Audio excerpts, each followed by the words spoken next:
Hello, this is Honest GB Fan at the Panther Valley Railroad. I've been talking to a gentleman on the internet who has limited space for a room for a HO layout that he wants to build. The room is 8 by 10, which actually is not, that's a pretty good sized room. But he wants to build some kind of layout. And I wanted to show the difference between a shelf layout and a table layout. Table layouts are great. I'm not putting them down. They have all kinds of advantages. One is the ease of building and ease of moving around. Shelf layouts are more and more common, and it's an efficient use of space. And in that 8 by 10 room, if we used right here on this, I'll show you. Right here, this is a 30-inch depth piece of plywood. I cut these because that's what I'm going to use around my room, is 30 inches on depth on each wall all the way around the room, including the closet space. I need to make this video fast. Sorry, running out of memory. Anyways, I wanted to show that mine's an N scale. This is 9 3/4 inches right here, snap track. And if you look, there's plenty of room over there. That's kind of the minimum I would ever go with N scale. This is 11 inch. As you can see, there's still plenty of room. If you look over here, you'll see that the cars, I don't have any super long cars like, say, passenger liners or anything like that, but the overhang and things aren't that unrealistic. They're not great, but it's not that unrealistic. And I also wanted to show what else you can do. I'm probably going to go with, my original plan was, let me back this up a bit. My original plan is up here, but I think I'm going to go with the 12-inch radius, just because of how it fits in here and the different things I can do with it throughout the layout. And as my original plan, like I said, is written, I was going to use 13-inch, but if you look, you still have plenty of room on each side. There's several inches on each side it keeps your track safe, your train safe for derailment, things like that, and there's plenty of room to do things within the shelf space. And not only that, but as you go around the corners, you can actually use wider radiuses. And as most people know, my N-scale layout's roughly half the size of an HO layout. It's a little bit bigger than half. HO is 1/87th, N-scale is 1/60th. It's a little bit different.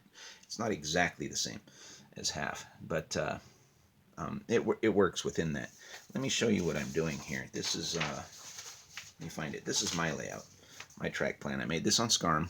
It was real easy to do. Well, not easy. Once you learn it, it's easy to do. Sorry. And then, let me drink some coffee here. I don't know why, but coffee always seems to end up in my videos. No, that's in the way now. This is my layout. You have the Apple Valley section here, my yard work here. This is John Allen's time saver, which I'm going to use buildings and road signs, yard signs to mark the limits of the puzzle that he had designed. This is Apple Valley by Jim Hediger, my version within this space.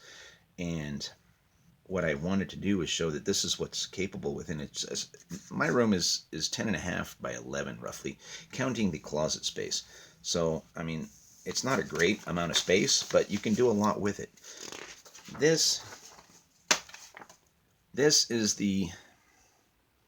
my table, which I did cut down the aisle space to 20 inches on each side because I'm going to add an inch to each side of 2 inches to this section here where the Apple Valley Railroad goes, just because I wanted to do a little bit more with it, make it a little more wider curves. Anyways, these are 24-inch curves. Atlas has a snap track that is 24 inches, so that's what I used. That 24 inches is not bad for HO. It's not bad at all. And in this room, this is what I could do on my table. I just made this real fast with the SCARM program, the free SCARM program, which limited how much track I could use, but I wanted to just throw something on there. But this, as opposed to a table center layout in the middle of the room, shows you what you can do with a shelf layout. This is 24-inch radius in HO. I wanted to show the space constraints. You have the walls, the 4 walls, and then the inner area here. Now, of course, you'd have to have some kind of drop down or a lift out gate to get into the room, and I don't know what size room or where the door would be in a room, so I didn't do that. I just showed what you could do. And this space in here is roughly 3.5 inches but, or I mean 3.5 feet by 5.5 feet. So there's plenty of space to move around in there. Once you do build your layout, you can reach the walls, everything. It's the shelf layout has some advantages over the table layouts, and of course the table layouts have some advantages over the shelf layouts, including portability. If you should move or want to put it in a different room, whatever you want to do. Anyways, back to this. This allows, I made 3 different tracks so you can see the distance and the length. There's on the SCARM program, this is 3 inches between the track center and the wall, and 3 inches here, and as you can see, there's several inches between this and the inner area.